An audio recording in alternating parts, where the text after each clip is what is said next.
दोस्तों, भारत और बांग्लादेश के बीच चिपक टेस्ट तीसरे दिन शुभमन गिल बन गए बांग्लादेश के लिए यमराज। ऋषभ पंत के साथ मिलकर अपने बल्ले से मचाई ऐसी तबाही, बांग्लादेश के परखच्चे उड़ाते हुए टेस्ट को बना दिया T20। भारत को दिलाई इतनी बड़ी बढ़त कि अब चाहकर भी नहीं जीत सकती बांग्लादेश। तो आखिर कितने रनों का हो गया अब भारत की लीड, कितने रनों का बहुमूल्य योगदान दिया गिल और पंत जैसे धाकड़ खिलाड़ियों ने। इस वीडियो में हम आपको इस रोमांचक पहले टेस्ट मैच की अब तक की पूरी हाईलाइट का वीडियो दिखाएंगे, तो हमारे साथ अंत तक बने रहें। लेकिन उससे पहले यदि आपको भी गिल और पंत के आप भी फैन है तो हमारी वीडियो को दिल से एक लाइक और चैनल को सब्सक्राइब करना बिल्कुल ना भूलें। दोस्तों, चेन्नई के चेपॉक क्रिकेट स्टेडियम में जीत का सपना सजाकर मैदान में उतरी घमंडी बांग्लादेश की क्रिकेट टीम तो 2 दिन भी टीम इंडिया के सामने सर्वाइव नहीं कर पाई। जैसा कि आप तो जानते ही हैं कि पहले दिन रविंद्र जडेजा और अश्विन के बल्ले की आंधी में बांग्लादेश पत्तों की तरह उड़ गया। अश्विन ने 113 रनों की बेमिसाल पारी तो जडेजा ने 86 रन ठोककर टीम इंडिया को 376 रनों की विशाल का स्कोर तक पहली पारी में पहुंचा दिया था। इसका पीछा करना बांग्लादेश के लिए बेहद मुश्किल था। हालांकि उन्हें खुद पर बहुत गुमान था कि वो आसानी से इस लक्ष्य को पा सकते हैं, लेकिन उनके इन अरमानों को दूसरे दिन पल भर में हवा कर दिया रोहित के ब्रह्मास्त्र जसप्रीत बुमराह ने, जिन्होंने आते ही पहले ओवर से ही बांग्लादेश के परखच्चे उड़ाने शुरू कर दिए। पहले सागिर हसन का शिकार किया तो फिर जब इस भूखे शेर के मुंह खून लगा तो फिर उन्होंने एक के बाद एक 4 घमंडी बांग्लादेशी बल्लेबाजों का शिकार करते हुए बांग्लादेश के पूरे बैटिंग क्रम को चकनाचूर करके रख दिया। आकाशदीप ने लगातार 2 गेंद पर 2 विकेट चटकाए तो जडेजा और सिराज ने भी कंधे से कंधा मिलाते हुए बांग्लादेश की धज्जियां उड़ाने में कोई कसर नहीं छोड़ी। भारतीय गेंदबाजों की कातिलाना गेंदबाजी का ऐसा असर हुआ कि पूरी की पूरी बांग्लादेश केवल 149 रनों पर ही ऑल आउट हो गई, जहां जसप्रीत बुमराह ने कुल 4 विकेट चटकाकर 400 इंटरनेशनल क्रिकेट का आंकड़ा पार किया और एक महान रिकॉर्ड अपने नाम कर लिया। टीम इंडिया ने 226 रनों की शानदार बहुत ही बढ़त हासिल की थी तो तीसरी पारी में टीम इंडिया की बैटिंग भी आ गई और दूसरे दिन का खेल खत्म होने तक टीम इंडिया ने गिल और ऋषभ पंत की शानदार बैटिंग के दम पर 81 रन 23 ओवर में 3 विकेट के नुकसान पर बना दिए थे।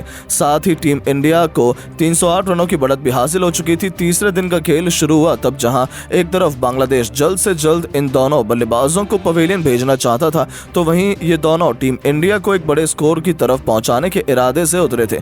उम्मीद के मुताबिक टीम इंडिया की शुरुआत धीमी रही। शुरुआती कुछ ओवरों में इन्होंने बिल्कुल भी रिस्क लेना जरूरी नहीं समझा और यही समझदारी भी थी। फूक फूक कर कदम रखते हुए ये दोनों मैदान में टिकने की कोशिश कर रहे थे और बांग्लादेश को इस मैच में वापसी का एक भी मौका नहीं दे रहे थे। बांग्लादेशी खिलाड़ियों के चेहरे पर फ्रस्ट्रेशन और निराशा साफ तौर पर देखी जा सकती थी, क्योंकि विकेट मिलना तो उनके लिए रेगिस्तान में पानी मिलने जितना मुश्किल हो चुका था। 28 ओवर में टीम इंडिया 95 रनों तक पहुंच चुकी थी। साथ ही साथ हमारी बढ़त 322 रनों की हो गई थी। पूरी तरीके से भारतीय क्रिकेट टीम ने इस मैच में शिकंजा कसा हुआ था, लेकिन दोस्तों कब तक आप इन भूखे शेरों को पिंजरे में कैद कर सकते हैं। अब बारी थी इन दोनों के सब्र का बांध टूटने की। 29वां ओवर लेकर आए हसन महमूद की गेंद पर मैदान को चीरते हुए ऋषभ पंत ने शानदार चौका जड़के इंडिया को 100 रनों तक पहुंचाया तो अगले ओवर ही मेहंदी हसन मिराज का तो करियर ही शुभमन गिल ने तबाह कर दिया। जी हां, दूसरी ही गेंद पर गिल का बल्ला गरजा और गेंद को उन्होंने छक्के के लिए इतनी दूर मारा कि पूरी स्टेडियम हक्का बक्का रह गया। तो इतने में ही वो कहां रुकने वाले थे।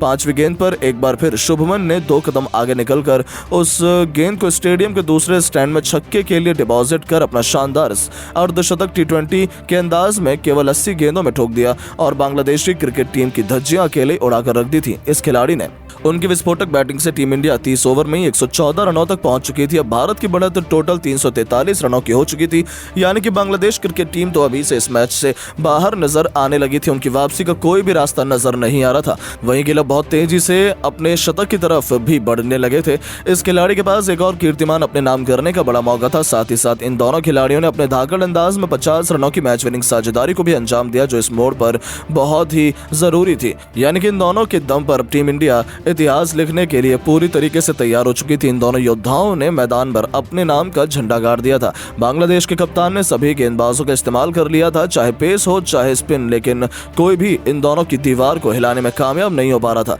अब तो बांग्लादेश को भी लगने लगा था कि उन्होंने टीम इंडिया से उलझकर बहुत बड़ी गलती कर दी है। 34 ओवर में ही इन दोनों ने टीम इंडिया को 121 रनों तक पहुंचा दिया था। भारत की लीड 140 रनों की हो गई थी और जिस तरीके से ये दोनों बैटिंग कर रहे थे उनके बाद भी एक से बढ़कर एक सूरमा भी आने वाले थे, तो ये कहना गलत नहीं होगा कि टीम इंडिया पहले सेशन के खत्म होने तक आसानी से 400 रनों की लीड बना सकती है। वहीं भारतीय क्रिकेट टीम 500 रनों के लिए बनाने के बाद पारी को डिक्लेयर कर सकती है, जो कि सही भी होगा। और चौथी पारी में इतने बड़े लक्ष्य का पीछा करना तो बांग्लादेश के लिए कभी भी पॉसिबल नहीं हो पाएगा, यानी कि टीम इंडिया तो 3 दिनों में ये टेस्ट मैच खत्म कर सकती है। इसकी भी काफी अधिक संभावनाएं नजर आ रही हैं। लेकिन दोस्तों, अब आपको क्या लगता है कि टीम इंडिया को कितने रन बनाकर अपनी पारी को डिक्लेयर करना चाहिए? कितना बड़ा स्कोर बांग्लादेश को रोकने के लिए काफी रहेगा? 400, 500 या फिर 600? अपनी कीमती राय नीचे कमेंट करके जरूर बताएं और ऐसी धमाकेदार खबरों के लिए सबसे पहले हमारे चैनल को सब्सक्राइब